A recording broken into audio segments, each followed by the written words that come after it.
Hello and welcome to my latest video on American history. We're continuing to look at the build-up to the American Civil War, and today we're going to look at Harper's Ferry, or as it's otherwise known, John Brown's Raid. Now, John Brown was a famous abolitionist. He had a huge family, said to have had up to 20 children. He wasn't a very successful businessman. He traveled a lot around America. Now, there's a couple of kind of key moments from the earlier stages of John Brown's life. One is in 1837, when a important abolitionist newspaper editor, Lovejoy, was murdered for his ideas, and at that point Brown started to write that there was a need for violence to remove the immorality, this stain on America, which was slavery. He moved to Springfield in Massachusetts, which is a real hotspot for abolitionism, and there he would have seen all the kind of significant abolitionist leaders of the time speak: Frederick Douglass, Sir John Truth, and all the other kind of key figures. A real kind of hotspot for abolitionism. He's further radicalized in the early 1850s with the Fugitive Slave Act as part of the 1850 Compromise, and as part of a reaction, he actually sets up a group to take on slave catchers as they come into the North. He's probably most famous before Harper's Ferry for the Potawatomi massacre in '56, which we looked at in one of our earlier videos when we looked at America Bleeding, looking at Bleeding Kansas and Bleeding Sumner, another event that had an impact on Brown. And there should be an eye appearing at the top of the screen, which will link you to that video. Now, so why does he do it? Well, his aim was to retrieve weapons from the arsenal at Harper's Ferry and to spark a slave revolt. He had secured financial backing from 6 northern businessmen referred to as the Secret Six. Now, the fear in the South was that these were hugely influential and powerful men. There's only really a couple of them, Smith and Stearns, who could be seen as being notably wealthy. There's a couple of them there that are like Higginson and Parker, who were Unitarian ministers. So they aren't the greatest and most significant group, but the idea that there was a conspiracy behind this is really important and shows that ultimately that Brown wasn't acting alone.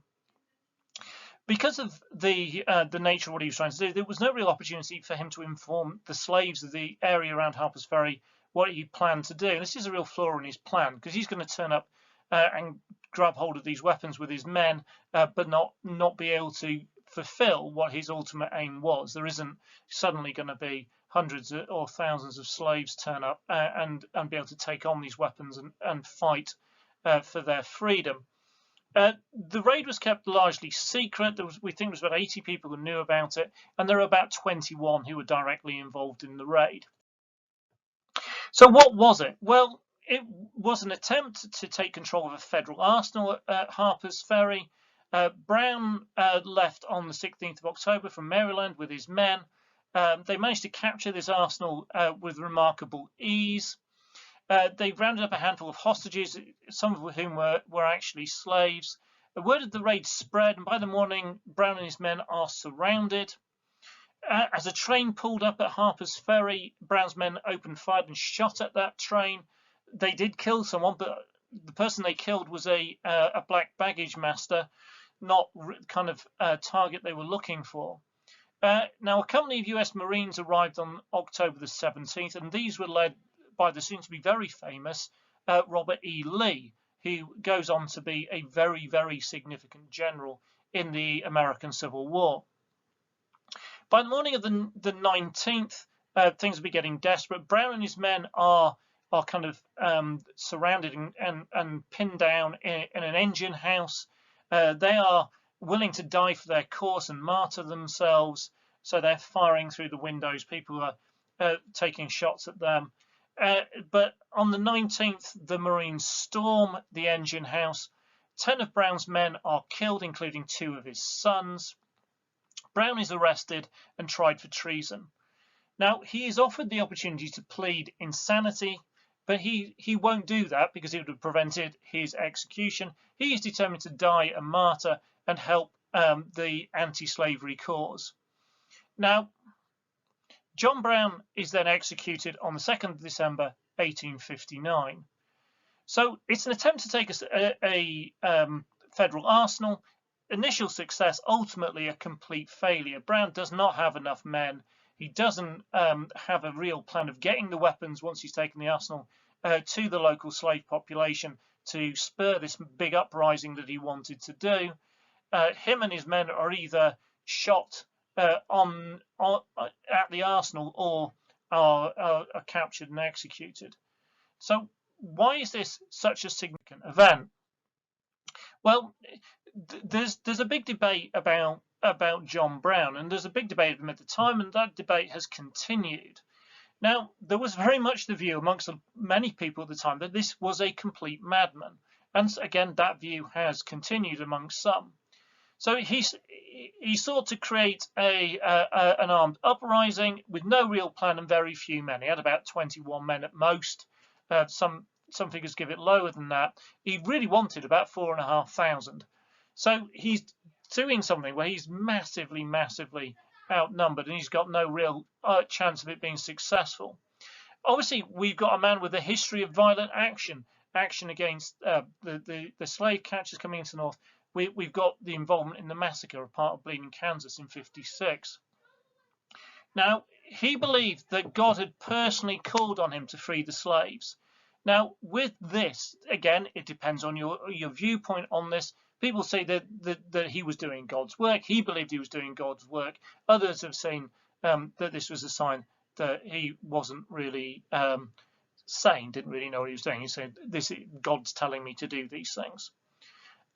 Essentially, what he set out to do was a suicide mission, not only for himself, but for the men with him. And that group of men included several of his own sons. And again, people have looked at this and go, this is just a complete mad action. What on earth did he think he would achieve? Now, the counter argument to this is that the groups of people go, well, Brown is a visionary. So he believes in racial equality and very strongly argues against slavery. Now, in his point in time, this might appear to be mad to many people. Remember, even a lot of abolitionists didn't believe in full racial equality at this point in time. Brown did. Now, but if we look at it with a modern viewpoint, Brown's views would actually fit quite well in the modern world. So the majority of people today, sadly not all of them, but the vast majority of people today would completely agree with his ideas of racial equality and his ideas of the evils of slavery. So, and this is one of the really odd things when you're teaching John Brown, is that in lessons you're going, well, this is a guy that people at the time considered to be completely mad. And you look at the kind of things that he's saying, and people go, well, he believes in racial equality, and he believes everybody should be treated equally, and he believes black people should not only be freed from slavery, but that they should be given the vote and the right to marry who they wanted. This all seems perfectly sane and normal to me. So maybe the insanity bit, though, is what comes out in some people's views because of the way he tries to get it. Having said that, slavery would soon end through war and violence. Brown tries to end slavery through violence. Now, therefore, maybe he is not a madman. Maybe he is acting in the way that things should be done. He's just doing it a little bit before the rest of America catches up with this as an idea. So an interesting character, John Brown, and definitely a hugely divisive one at the time, and still to a degree today. So the impact. The sight of an armed revolt, no matter how small, by an abolitionist was a nightmare scenario for many in the South. They saw this as proof that the North was against them and the need to secede. This isn't all Southerners who believe this in '59, but a growing number of them are. The existence of the Secret Six, again, maybe not quite as significant as they were made out to be, by many in the South proved this isn't just one crazy man acting alone. There is this wider plot against the South. Now, despite the fact that Brown is condemned by many leading figures in the North, including the vast majority of the Republican Party, including Lincoln, the South believed that the Republicans supported Brown. And sometimes we just end up with a lack of logic on this, because it just seems no matter what the Republicans say, it isn't what the people in the South will hear. Now, there were groups of local militia set up across the South to guard against, patrol against any idea of a further slave revolt or abolitionist incursions. So we've really kind of got the South gearing up for a fight at this point. And remember, this is 59, very close to the war breaking out. John Brown himself becomes a martyr for the abolitionist cause. The song, which I suggest you look up, John Brown's Body, becomes an anthem for the Union soldiers during the Civil War, and has remained a famous song ever since. So there really is a big impact of this. Now, it's not seemingly on its own the most massive event, but it does harden the positions in the South in particular, and it actually evokes, again, greater sympathy for the abolitionist movement in the North. To what extent that is the case is probably slightly more debatable. The impact on the South is very clear. So thank you for watching again. Please remember to like, share, subscribe, and keep an eye out. There will be more videos coming as we get very close to, and we'll look at the actual start of the Civil War, then move on to the Civil War itself, and then beyond that into Reconstruction. Thank you again for watching.